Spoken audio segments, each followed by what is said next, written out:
name of the Father, and the Son, and the Holy Spirit. Holy Spirit. Lord, we thank you for gathering us tonight. We ask that you open our hearts and open our minds. Whatever it is that you want to give to us, you take something away from this conversation, whether it's now or later. We ask that you bless us. We ask for the intercession of Our Lady, John Paul II. We pray. Hail Mary, full of grace, the Lord is with you. Blessed art thou amongst women, and blessed is the fruit of thy womb, Jesus. Holy Mary, Mother of God, pray for us sinners, now and at the hour. Pray for us. In the name of the Father, and the Son, and the Holy Spirit. I do apologize in advance. I do tend to talk a little fast. It just comes from my work experience. Like, gotta go everywhere, and so my thought kind of keeps up with the speed. But I really want to make sure that we get good depth in this topic, and so for that, I'm going to try not to be super slow, but I'm going to try to just go at a better pace. So one of the themes that we've been covering in the last two sessions are quotes by John Paul II. Love.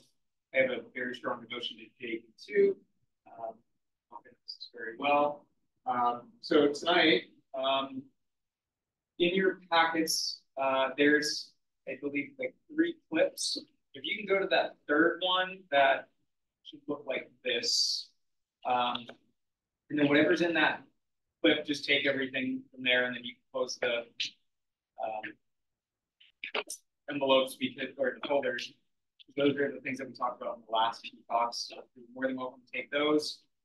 And again, like I said, I'll be sending out the slides just without editing access. So you'll have access to videos, content, video, whatever you need, just be able to edit it. But that's just my little detail, I guess. Great. So if we're going to look at this quote, friendship, as has been said, consists in full commitment of the will to another person with a view to that person's. So this is going to kind of be our theme running through this evening. We're going to kind of jump back to this several times, so just kind of keep this handy. One of the things that was brought up in the last talk, which was the content in our first talk was my relationship with God. Second talk was my relationship with myself. So this talk is going to be more with my relationship with others. And somebody brought up last time the song "Give Me Your Eyes." I don't know if you guys have heard this song. It's a very good song. So what we're going to do is we're gonna watch the music video for a few minutes. I think it's like 3 or 4 minutes. We're going to watch that, and then we're just going to kind of sit with that, and then just kind of, just think of what types of relationships we're seeing in there. One of the themes that we've been talking about, so this might be helpful too, is being a gift to God, being a gift to myself, and then being a gift to other people. So really looking at that focus of gift.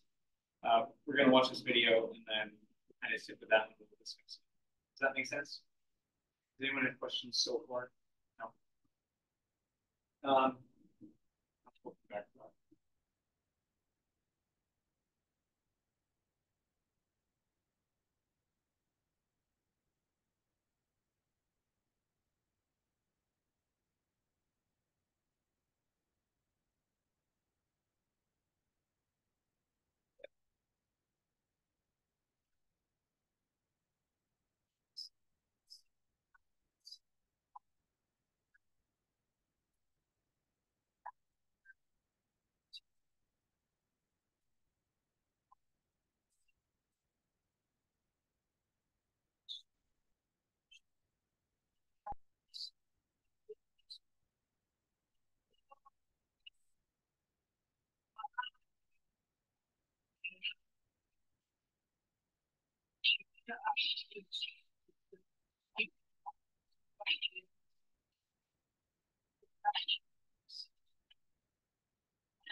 So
we're just going to sit with that for a couple minutes.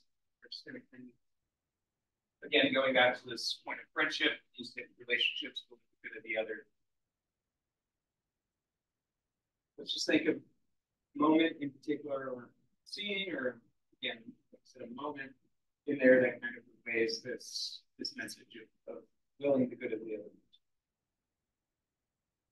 I'll give you guys a minute. Bring yourselves together with that. About a minute to bring yourselves with that.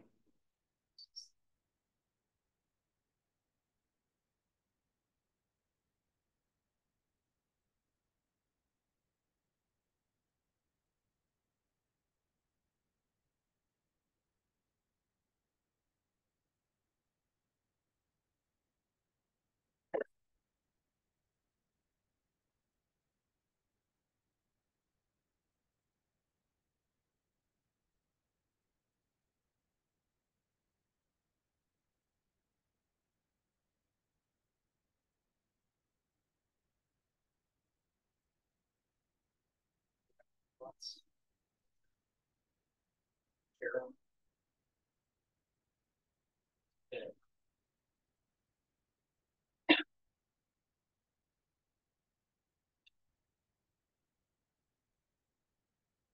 remember seeing that video like first time I was maybe, and hearing the song, I think it was maybe 15 or 16, and I was at a, I don't know if you guys, I'm sure you guys have them here, probably something different. Like a high school retreat, kind of like the retreats that Franciscan runs at the university, student, student, right? We called it Journey where we were, but basically the same thing. And we were in adoration. The bishop was there, and we were all just kind of praying in adoration. They played that. Yeah, I remember thinking, going back to scripture of,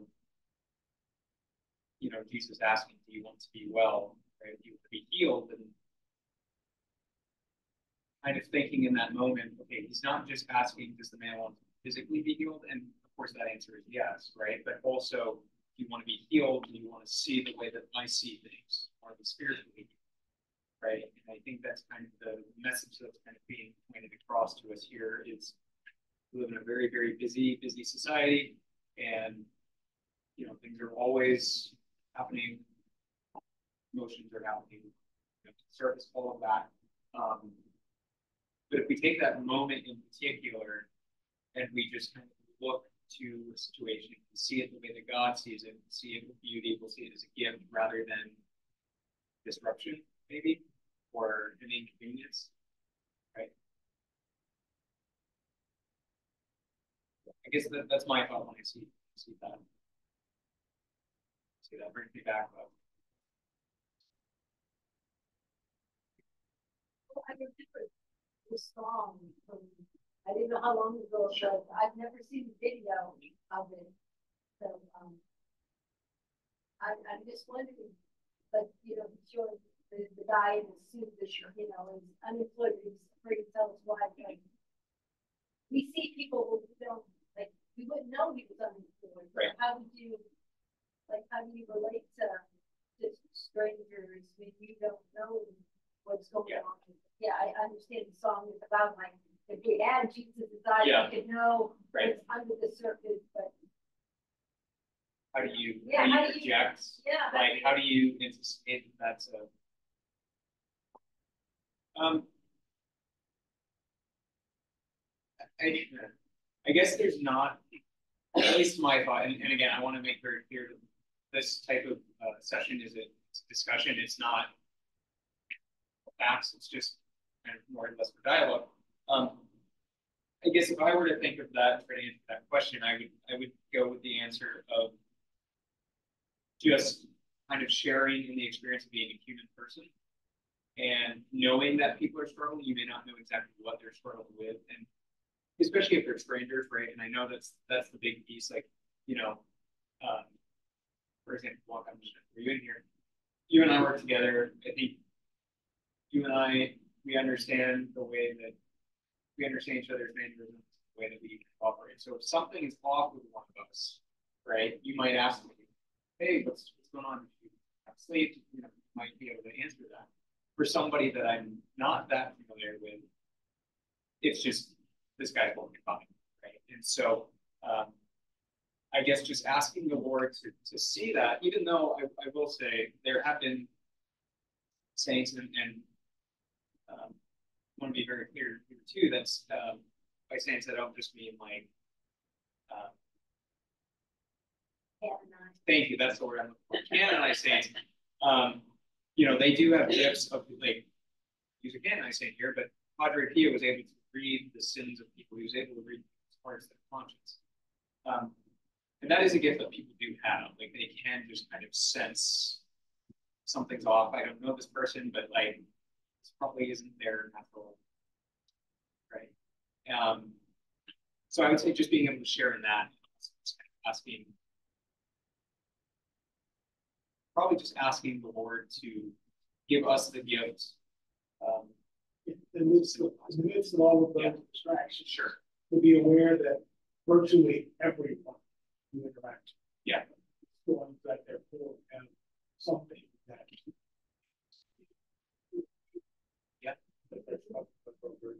yeah, absolutely. It's not always going to be to the extreme of he got laid off or she almost got hit by, like, that's not the extremes. And I don't really like I'm not questioning to steer from that, but it's just one of my thoughts. That would be my one critique, I think, with the video. I totally get the point, but I don't like necessarily making arguments from extremes. I like the very central kind of middle ground so everybody can kind of understand. Because if you're always making them on the extreme, it's hard to make the case, well, what happens if that, right? And so kind of to your point, like, I think that's true. But I think that also kind of backs up the thought process that I have of, like, we're not always going to be able to see, right, of the situation. Sophomore year, high school 1 year, like, I failed the test and we nobody knew that. Like that was really, a math class in particular, and I struggled in that class, and nobody really knew that. And I just remember like, breaking down from my teacher. Finally, I was just like, I'm done.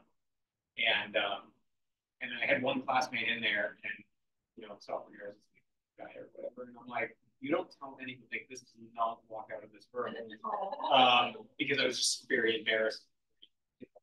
All those things. I think that's probably more of a normal thing rather than this getting laid off. Even though it is a common experience, enough where people experience it to be. But to just kind of be aware, being aware that everybody's got something that they need healed, that they need to be ministered to, is a good outlet, and so, or a good way of thinking of it. And so just being, praying to the Lord, Lord, help me in this moment with these people that I'm at an actual truth. Whatever they need, like, let my prayer be fruitful. I don't know how that's going to happen. Just do whatever. Does that make sense? Okay. I hope that kind of answers the question a little bit.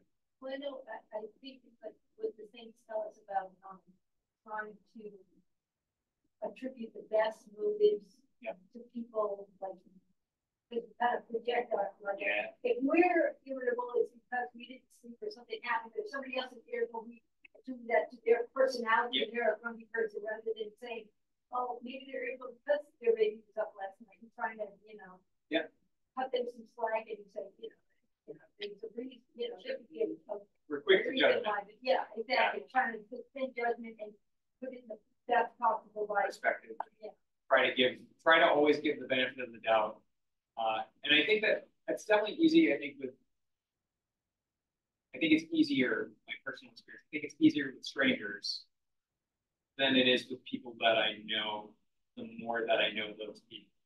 But the more that I am able to give the people that I know, and I know their character flaws and these things, this is all part of being vulnerable, right? And the more that I put them in the more that I give them the benefit of the doubt and the better perspective, the easier and better I can love them. So it's a harder thing, but it's also a better thing. Yeah. So I just want to go back on a couple slides real quick. I just want to let you guys know this is kind of what we talked about in the last session. We talked about original solitude, which is love is Adam's ultimate fall, right? Love of God. Original nakedness was lack of shame. We kind of covered what shame versus guilt were. And again, we can see this in the second video, and then we can also see it in the other documents that we had. Original unity is meant to unite to neighbor and God. Right? Original man means before the fall. Right? We've been Adam and Eve. Well, historical man is where we fall under. And then eschatological man means man in the life to come, man in heaven. Right? What all of that means. And then we talked about, I think we really pushed the idea of the person as a gift. Right? So this is the breakdown of what we're doing tonight. We already covered the Be Your Eyes. What we're going to talk about tonight is we're going to talk about 3 types of friendship. I think these 3 are probably the 3 most exciting topics to cover as far as theology of the body goes, because this is really where we start to you start to go from the basics, and then you start to kind of dive into the language, and you start to do, that big theology of the body book becomes a little less overwhelming because now you have the language to be able to break it. So we're going to talk about the friendship of utilitarianism or utility, friendship of pleasure, and then the friendship of virtue. And then there's a video on 3 types of friendships from a priest who's going to just kind of summarize all the stuff we talked about, just so you don't have to hear me talk. All right. I'm trying to be a gift to you. And then we're going to cover questions and then just close. So what we're going to do is we are going to what we did last time is we broke in into breakout groups, and we read a small section of the document, and then we just kind of covered those topics. So we're going to go by threes. It's going to be uneven, just numbers. And then I'll let you guys know which pages you have, but we can count 1 to 3, and then so it's gonna be actually if you three want to work, you three want to work, so, okay. So this will be group 1. We're going to talk about friendship of utilitarianism, friendship of utility, same thing. That's on pages 9 through 11. The page on top of your packet, by the way, is a page that for some reason did not print. That's 12 to 13. So if you fall under that, that's the additional part. I think some packets might have it. Back table, you guys will be group 2. We'll talk about friendship with pleasure, which is pages 11 to 14. And then this group, friendship of virtue, pages 14 to 17. We're going to take about 10 minutes to kind of just 10-15 minutes just to kind of read over that. Group 3, group 2, group 1. So we just talked about 3 different types of friendship, right? Well, each of us talked about one, but we're going to discuss all 3. So group 1, that was group 2, correct? 3. Okay. So let's start with friendship of utility, utilitarianism, and then we'll kind of move on and work our way around the room. So we'll start here. What did you guys find? And then if anyone else wants to jump in, feel free to certainly jump in, because I know some of that content comes up in other sections.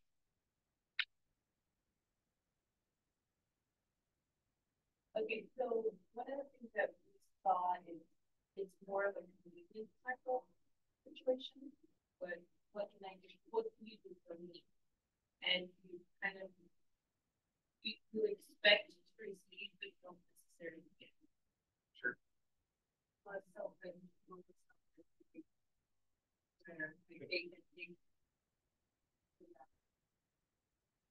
What are you waiting to have something?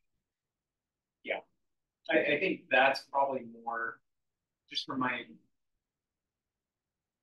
experience with people. That's probably the more perspective, like probably the more real situation rather than always giving, and that is a real thing. I don't want to say it's not, but what's the string attached?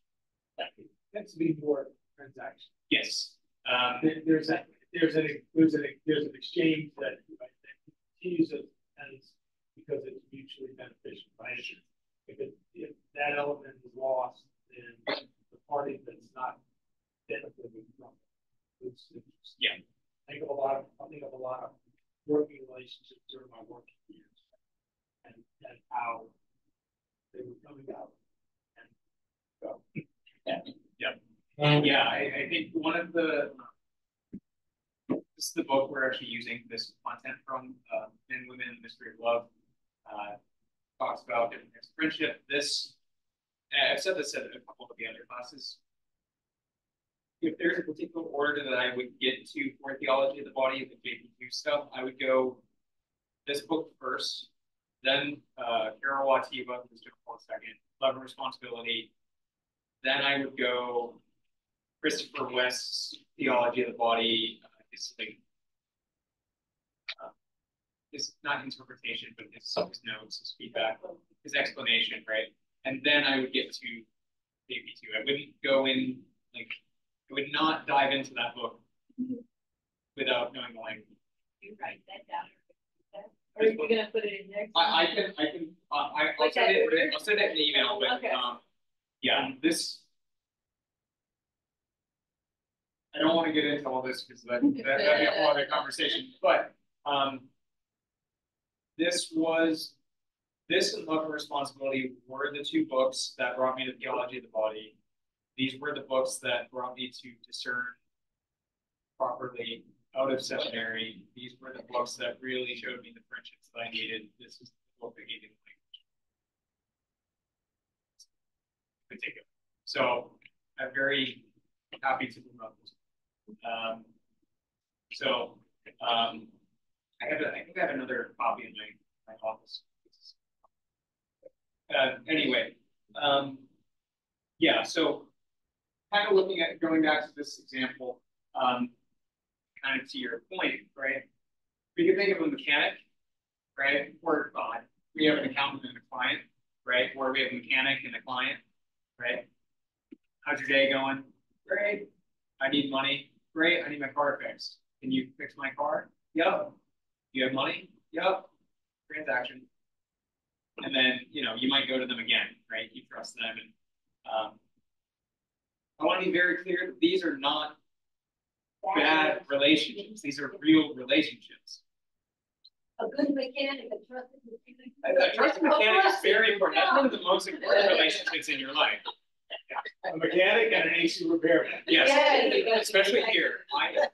You guys weren't here for the first one, but I was telling that Friend. when I drove. So I drove down here from Maine, August 9th, I think, through like 11th or 12th. By the time I hit West Virginia, my AC went. And it was 106 when I got here. So I trusted air conditioner repair person, mechanic, funny enough, same person. Very important. So, but we could look at this in other types of friendships. I remember my junior year in college. Like I said, math is not my favorite thing, but I was doing some type of accounting class, and we were working on a portfolio, and we were kind of doing a simulation of the stock market. And for some reason, this project I really liked. There were certain problems and certain things that we had to type up and whatever. And I was fairly good at this area of math. We started on algebra and and I remember in particular, I had one friend that asked me for help, and I actually felt kind of good because I was like, "Oh, this is a math class, and I can be helpful. Like, I'm going to do that." So it kind of gets around that I'm fairly good at this in this particular area, and I get some other help, and other people seem to be for help. And I remember this in particular situation. I didn't have the language then. I didn't know it then. And granted, I was always a student too who was not like, "I'm going to do your work for you."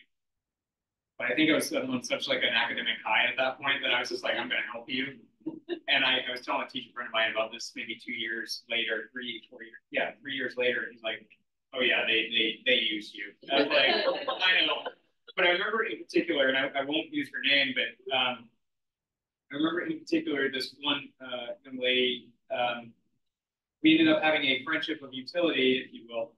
I would help her with her project. She would flirt with me. I would flirt back with her. And this kind of went on for the semester. And I, again, did not have this language, so I could not kind of put this together, right? Because now you're on an academic high and you're on an emotional high. So, like, you're doing all of this. And semester, and because of COVID, right? During that period, and so we all kind of go our separate ways. We all go home, and but I'm still helping her like online through that, and the other students too. But I wasn't flirting with all the students. Don't worry. And I remember at the end of that semester, it was a spring semester, so we closed in the summer, and we did our final project. And I remember getting a text that was like, "Have a nice summer." I was like, "Thank you, you too, whatever." And then I never heard from her again. In that moment, I laugh about it now. I think it's one of the funniest things. That's what I told my high school students. I was like, "Hey," make a conversation with the guys and girls. I was like, make sure that she or he is doing their own work. If you're doing that, like, don't do it for nothing. Like, make sure there is something." And they think it's funny.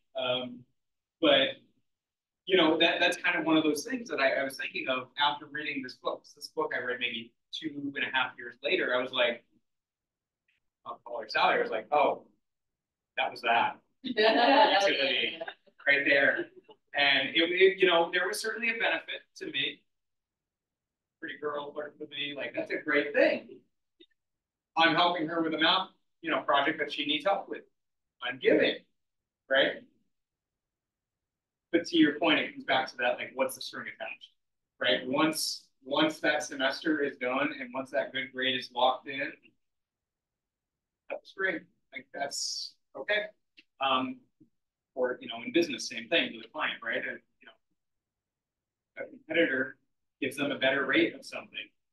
That relationship, I appreciate the time, but they're offering me a better financial package, so it's great.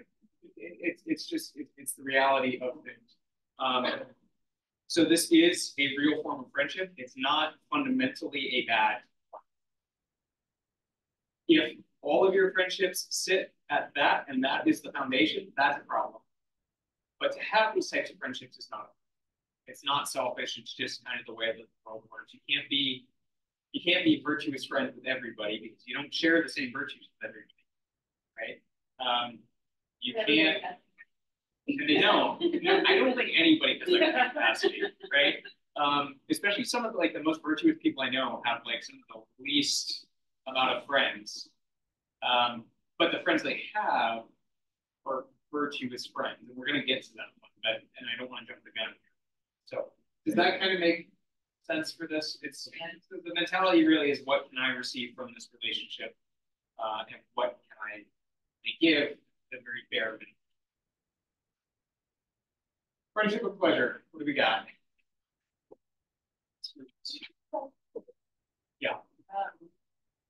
We talked a little bit about the friendship, but we did get into like the pleasant friendship and how just how interesting it was to like kind of look back on our past experiences and see where like some of the relationships we had and where they sat when it came to this. But what I brought up with, because we have small kids, you know, one of them. Yeah. But I guess one of our things was like just thinking about how just teaching that to our children or even just people around us, and like how people can't just disclose. One of the things that brought up is like if we're just using people just because of the pleasure that they give us, that pleasure is gone and we're not want nothing to do with them. How is that going to translate into like future friendships or even future marriages? Yeah. And that's one of the biggest things I thought of. Like not treating people the same. Sure. I saw it also as like you have friends. Sometimes you hang out. We talked about this. That you know that's fun friends. So you want to have fun. You go hang out with that friend. You call them, hey, let's go watch a football game or something like that. These aren't necessarily bad friendships to have either, and you're not using that person. Maybe maybe it is a little transactional, but also you're both going into it like, hey, we both have fun with each other. Yeah. So you're both getting something out of the relationship as well. So it's, you know, maybe there for a fun time, maybe not for a long time kind of situation. So,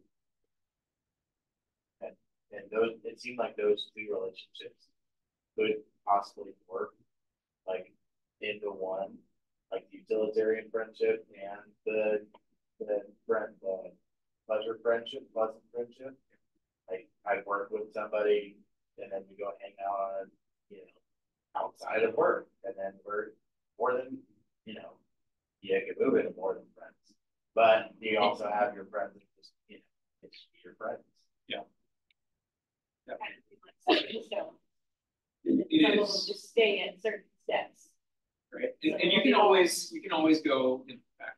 Like it's always clean up. It can fluctuate. Any other thoughts? Yeah, I think that's a very good point. You know, this type of friendship, I think, is the one that really can go, like, I have a very hard time coming up with examples, and I know there can be, so forgive me for that, but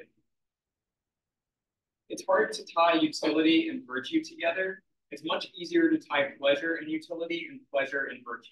like that middle ground is much easier to go one way or the other. And it just kind of depends on, again, to that point of like friendship of pleasure it is a good thing. Like even for friendships of virtue, or what we get into the marriages, like you want to share some of the same interests. And you want to benefit from that person of sharing that same interest, right? Because otherwise it could be very boring. Like if you don't share any interest, you're always not doing the same thing, then that quality time piece might just go, the wayside. So there is a benefit to having the friendship of pleasure in the friendship of virtue. But you see that, the alignment, right? Yeah. You have something that's transactional. Sure.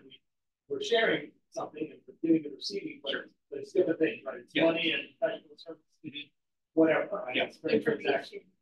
At least as you move to the birth of the friendship, based on pleasure, there's an alignment. They start to focus on the same thing. Yes. Because it's just shared enjoyment. That's where as opposed to the virtual friendship, then they're completely aligned and they're looking together.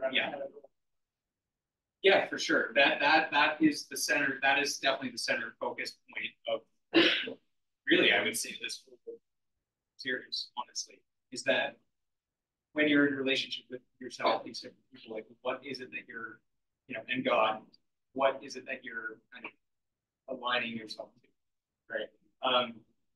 One of the examples for this, I think was already said, right? It was the two friends who like the same sports team. Growing up in New England, I'm a New York Giants fan, so I took a lot of flack for that. When the Patriots were good, before the Patriots were good, everybody was New York Giants fan. That's just the reality of it. Tom Brady, a league of 100+ years, Tom Brady was there a very short period. So my point being with that is, if I'll just kind of stay on this one. I have friends that were Patriots fans, right?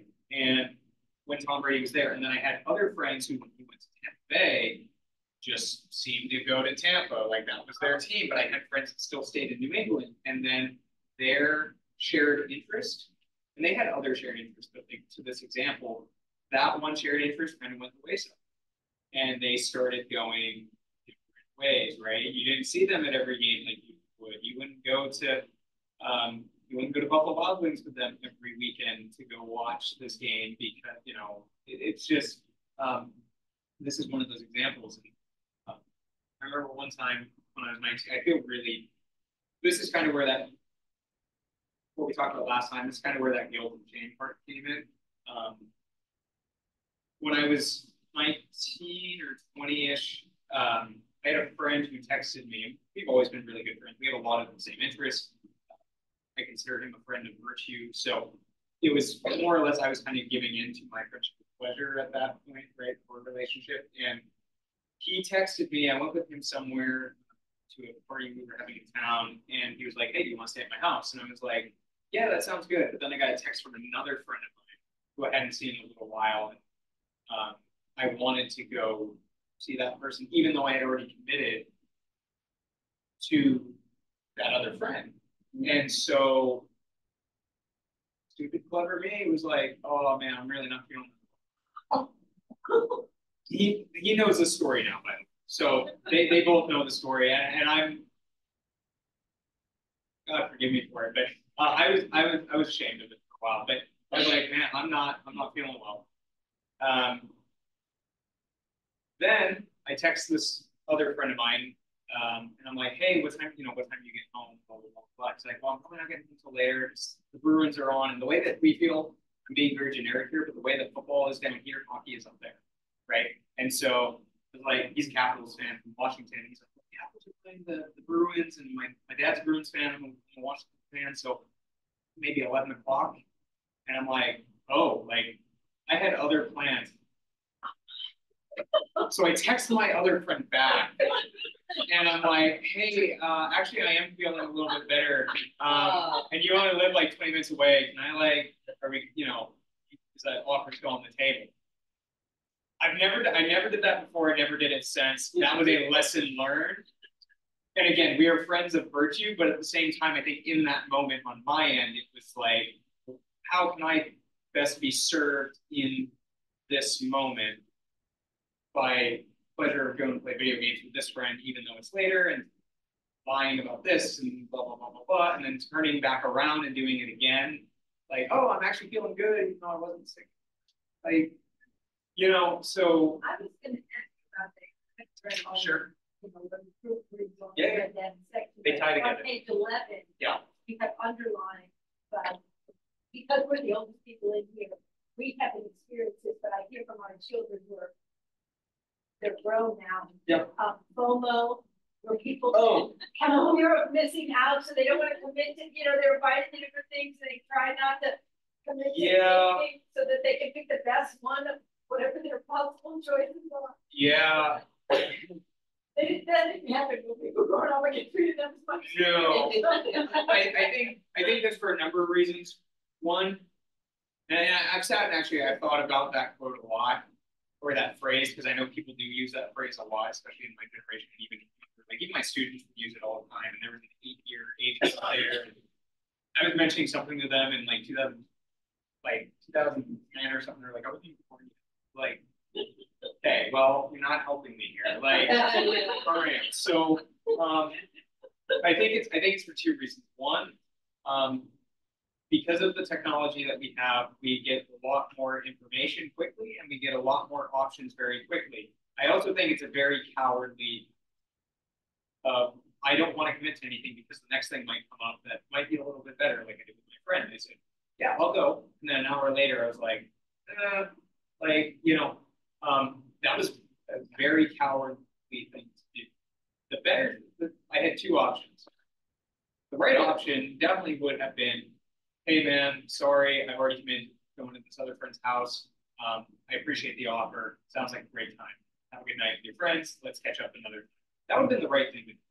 The other option that I could have done, which would not have been the right thing, but still would have been decent, would have told the other friend, hey, something else came up. I've actually been trying to see this person for quite some time. I really appreciate your offer. Something came up. It's not the rule. I wouldn't say that's the right thing, but I would say it's definitely better than doing mine. Right? That's being honest, fully honest, and saying this is actually kind of what my intent was. Being upfront with your intent. It's less cowardly. It's still wrong, but it's being honest, which says something about character. Right? So that. The other people sometimes they tell me they won't commit because they don't want to hurt people's feelings. So no. Or you know, so that it's like a maybe. It's maybe. Yeah, everything's a maybe. Well, the thing with that is you're learning very quickly how not to commit to things.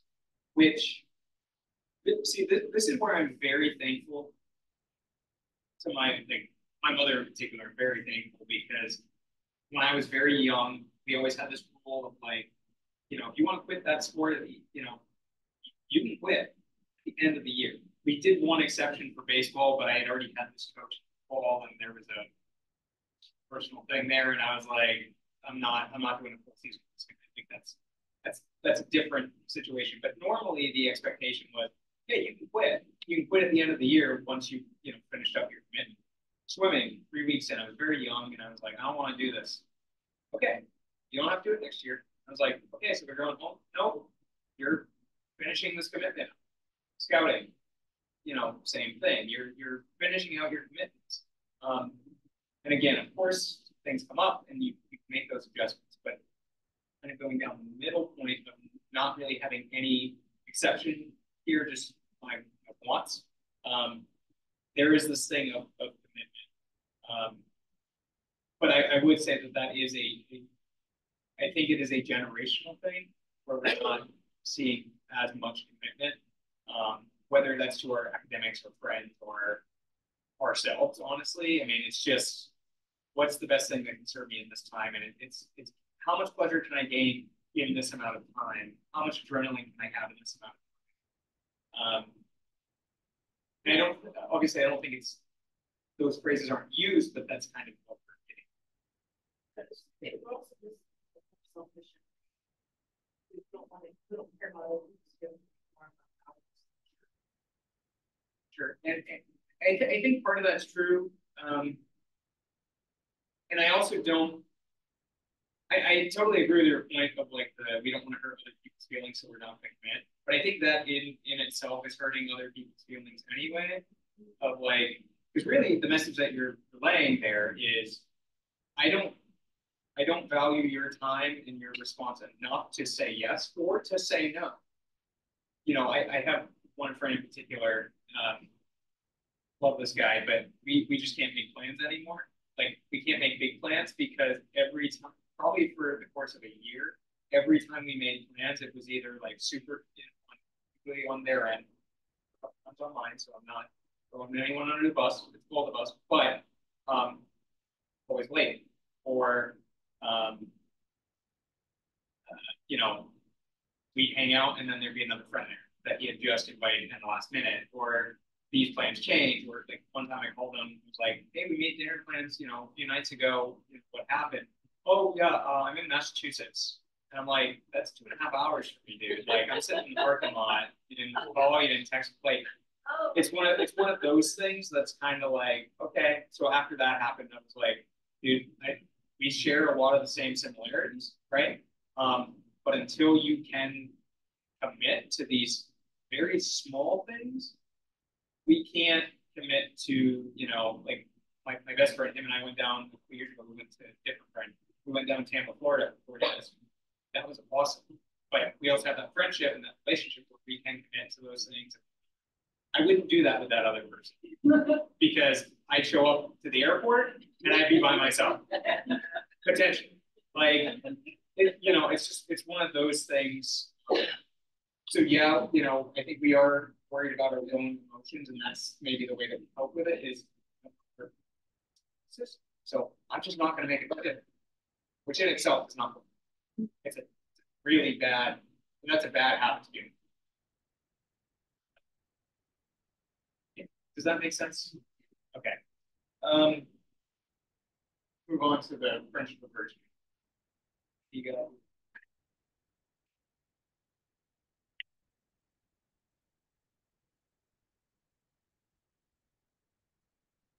Oh, well, we talked about it, you know, in the context of 40 years of marriage and all those things, and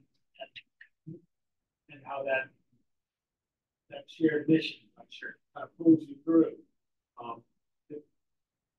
the good times and the bad, and you know, even in the context of those relationships and the long lasting, the same opportunities for disconnects and failures happen. You lose sight of that common goal and you focus on something else, you know, that can cause, you know, struggles in the need for forgiveness and realignment and recommitment. Sure. But that was kind of what we were talking about. Yeah. I mean, that's exactly right. Yeah, I was just finishing up a book about Vince Lombardi, and throughout the book, right, I think it's very well known within the whole, you know, community that Vince Lombardi took his faith very seriously. He was a priest, he went to seminary, like went to mass every day. Great football coach, loved it. Also was a family man, but it was never necessarily clear what order those things were prioritized. And a lot of the time when you're reading it and hearing it, it sounds like his faith, I think, is up here. But then when he's like practically in the world, his coaching career is up here, and then everything else is kind of neglected, except in the. His faith is never neglected. I want to be very clear. His family is always neglected, and which then in turn, when he's not around, if I'm not mistaken, his wife then turns to drinking as a coping mechanism. And so that kind of turns the family situation upside down, right? And so, again, I'm not saying that this is always the situation, but when you take those priorities out of order, then you start to go down two very different routes. Now, I also want to be very frank that Vince Lombardi is also he's a stern person. He was very hard to, I would imagine, live with just the way that he operates. And so I can understand why people are like, hey, you are.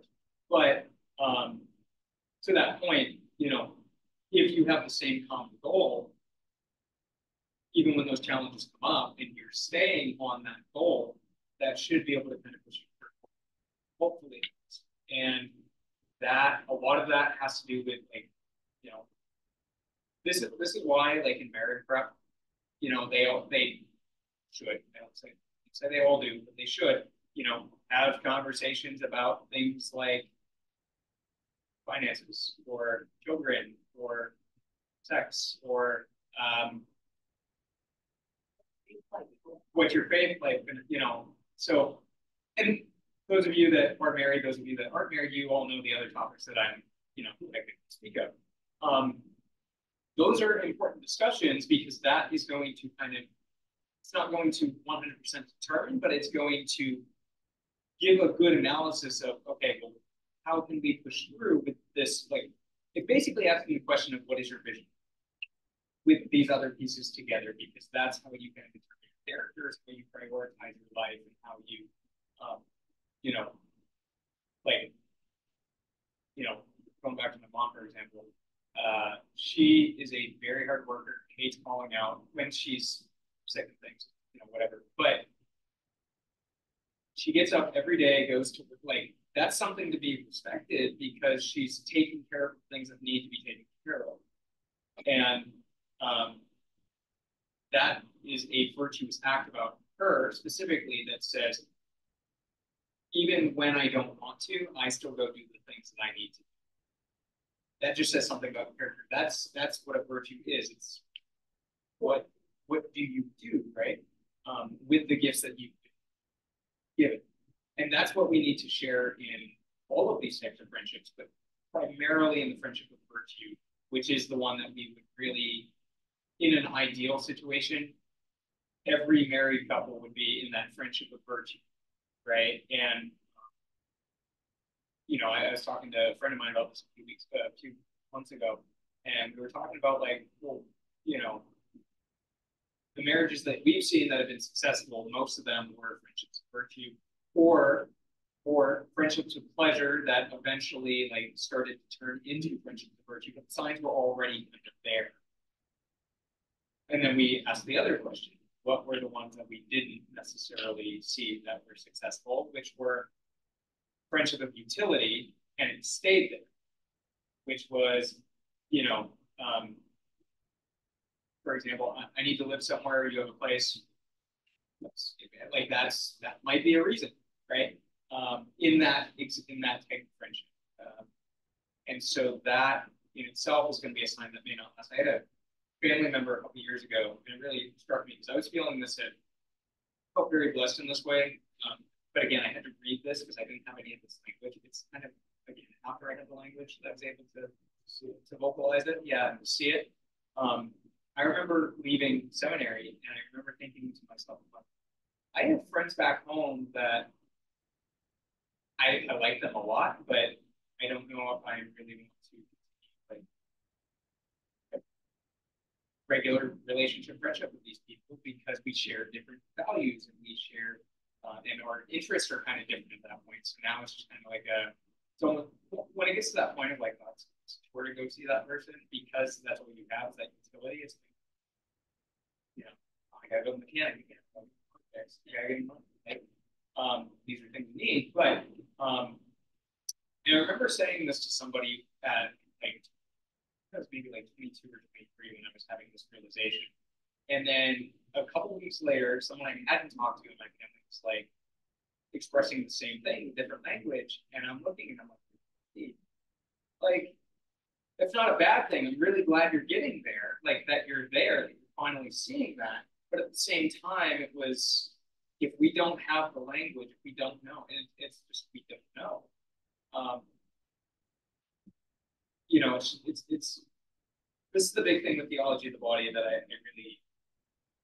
really like is if we're giving the people the language, right? Because one of the reasons this is not for children is because I'm trying to give the language to parents and grandparents and aunts and uncles and cousins, whatever, and friends, for them to be able to take the language and then go have that conversation with their children, because they are going to be the most influential to their children.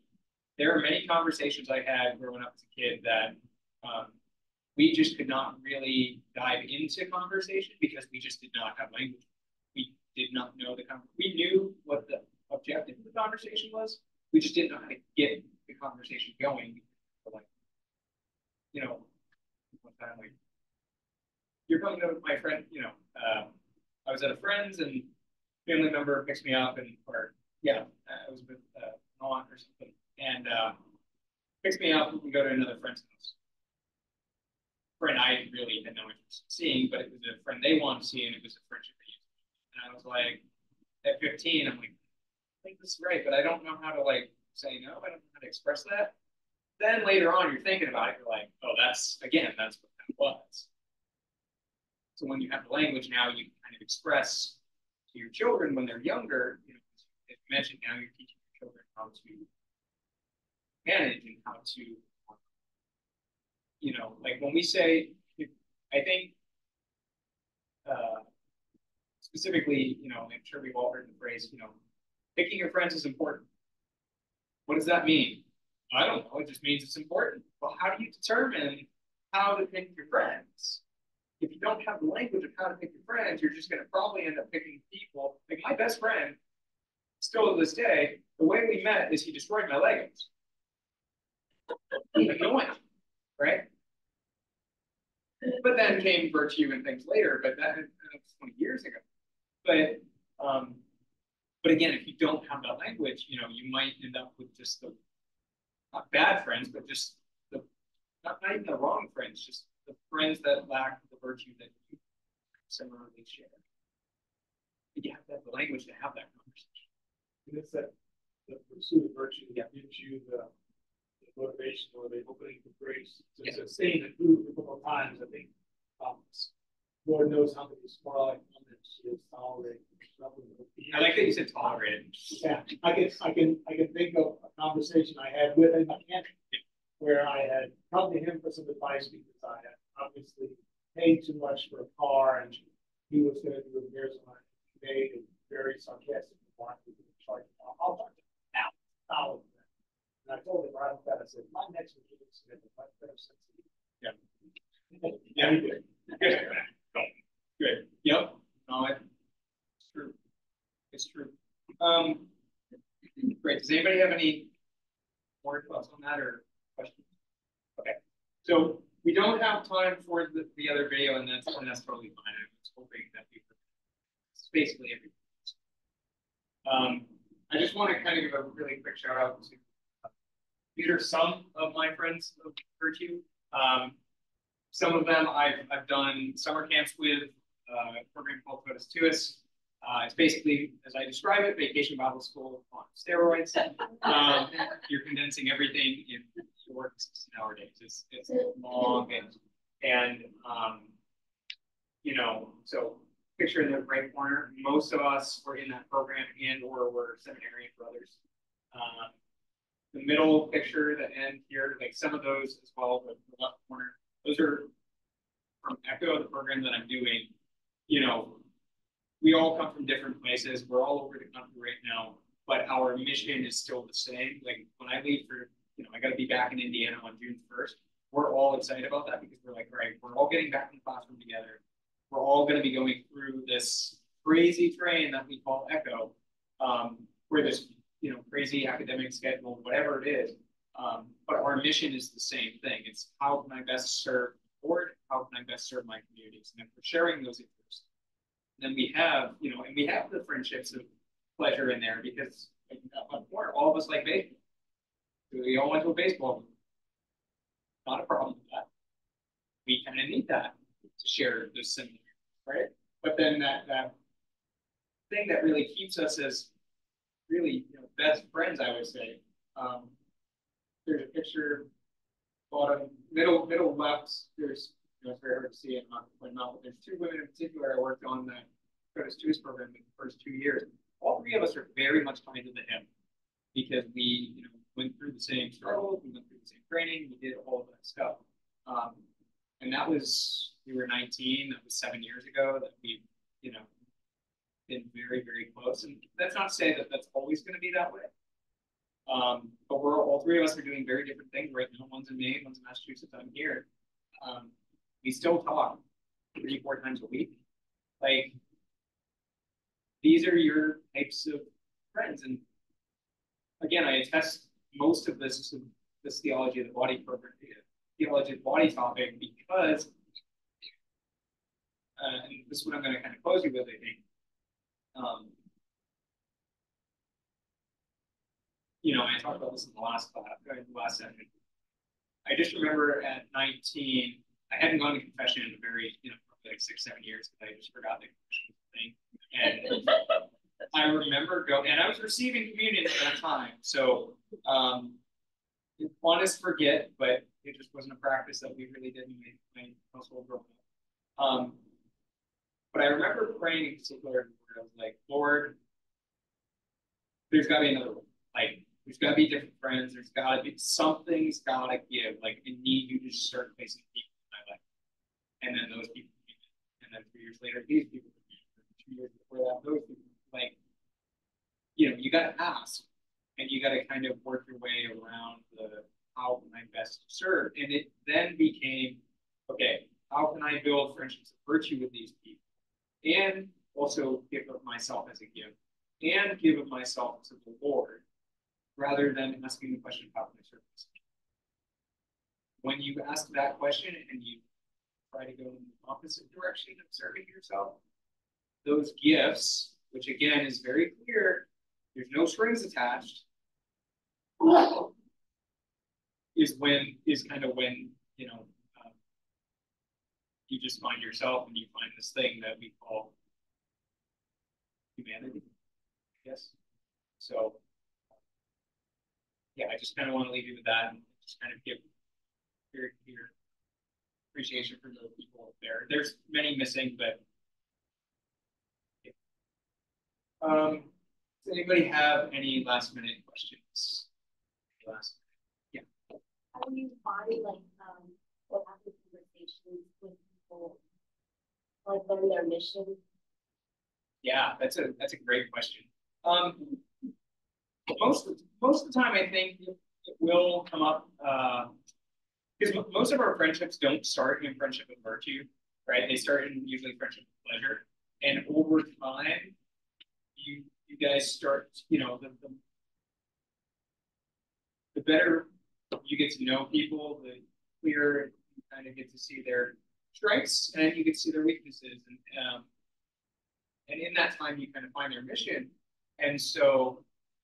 I would say most of the time it comes up organic, but not always. And so in those moments that it's not organic, you know, like for example, one of the questions you might ask somebody is like, what do you want to do in your life? Like, you know, that kind of question can, and as long as they follow through to some degree, that can tell you a lot about the person and saying, oh yeah, this person cares about, you know, a vet. Okay, this person wants to take care of animals. They're probably good with people. Maybe not. That's why they want to go spend all their time with animals. But you know, they want to help. They want to take care of someone and or something, and that itself is a mission. Because I think it's very weird if I just walked up to somebody and met them for the first time, I'd be like, "What's your mission?" What? Like, probably won't happen like that. I think part of it too is just finding people in the same life that you're yes. Like the whole time you're talking, I was thinking about how for us, like here at Christie, they have the Cana, I don't know if you've heard of the Cana class, sure. Right? So like it was very more of a I needed something out of this, right? So I joined this group because I needed to, you know, I wanted to get closer in my faith. I wanted to figure out how I was set in a group with a bunch of ladies that I'd never met before, and it was really more of a transactional, like we are here because we all signed up for the same class, and it just so happened that all of us were in the same season of life, same amount of kids, same kind of about the same year of marriage, and from there it grew to friendships and pleasure, so we were kind of enjoying each other's company, enjoying each other's conversation, and from there it ended up figured out that we all had the same mission. We wanted to figure out how to get our kids how to get them to heaven and be better Catholics. So we found out through there, which took a few years, when we're like, this is my group. Like we all have the same goal. We want to get our kids saved. How are we going to do that? So now, 6 years later, we are all really, really good friends. Our husbands are good friends, and they are all people who not only they're all friends of virtue. All of us are on the same mission. We want to get each other to heaven, and we want to get our kids to heaven. And that is how we bond. That is the goal. So, but it's more of finding people who are maybe in that same season of life, wherever you may be, and then figuring out the mission for the day. I guess. No, that's a beautiful way of putting it. I would agree. You said something that struck me, and I just lost it, and I apologize.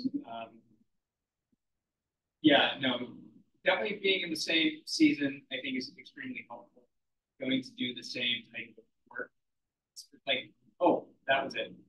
This is why we definitely in the faith, we call it lifelong faith formation, and it's not just like, okay, a lot of people have the misconception that your faith formation is when you're like 8 to, or maybe 7, right, to 14, and then your faith formation done. No, like, because you're finding these people that have these questions, right? This is what makes theology so fantastic, which again, that could be a whole other talk, is that it never gets, you might be bored by talking about it, but the questions are never fully answered. And so that, I would say, is where you've got to have faith and trust in the Lord to be able to provide these things, but also surround yourself with people that would be able to do that. Right? I mean, it's a give and take. You can ask the Lord, right? Like in that prayer, I was like, Lord, provide the people. Okay. But if I was just sitting in my room playing video games, the Lord's not going to provide the people. Yeah. Like, it's not going to pop up in there. If they pop in my room, I'm scared. Right? But that's like going out, meeting these people, taking the best advice I ever received, and I think this might answer it, was learn how to take calculated risks. And that might mean going out, meeting people, whatever the case is. Anyway, great. I want to thank you for the time. I really appreciate it, guys. This is our last session for time being. I'm leaving for 2 months, I think. So I'll be back in August. Yeah, I'll be back in August. That was my next one. Just getting back. So the 2 weeks before that, I am spending on the beach. So I will enjoy it there. But if you guys have any questions, please feel free to email or whatever. I'm sure somebody else can, let me know that you tried to reach me, and I can see what I can do, but I might have to wait. So, are you going to be involved in faith formation again? In the fall, I will. So we're going to have to kind of do some other project as well, but I'm not exactly sure what that's going to entail. But tomorrow I will be sending out, like I said, the slides. I'll be sending out, maybe I might send out a survey, just a little, and I know I sent one after the first session. I didn't the second, you might do the third. So it'll depend.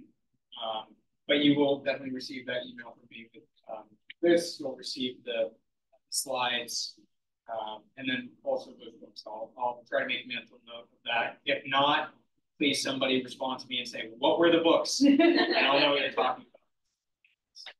But if we could just close in prayer, I'd appreciate that. We could just close in prayer.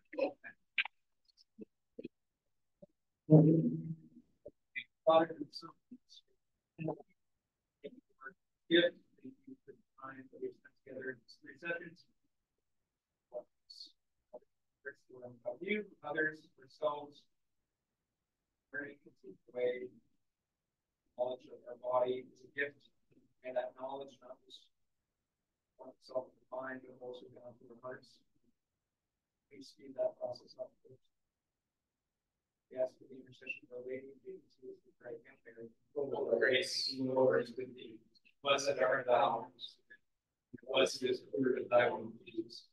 Holy Mary, Mother of God, pray for us sinners, Now and at the hour. 52. Pray for us. Father, and the Son, and the Holy Spirit.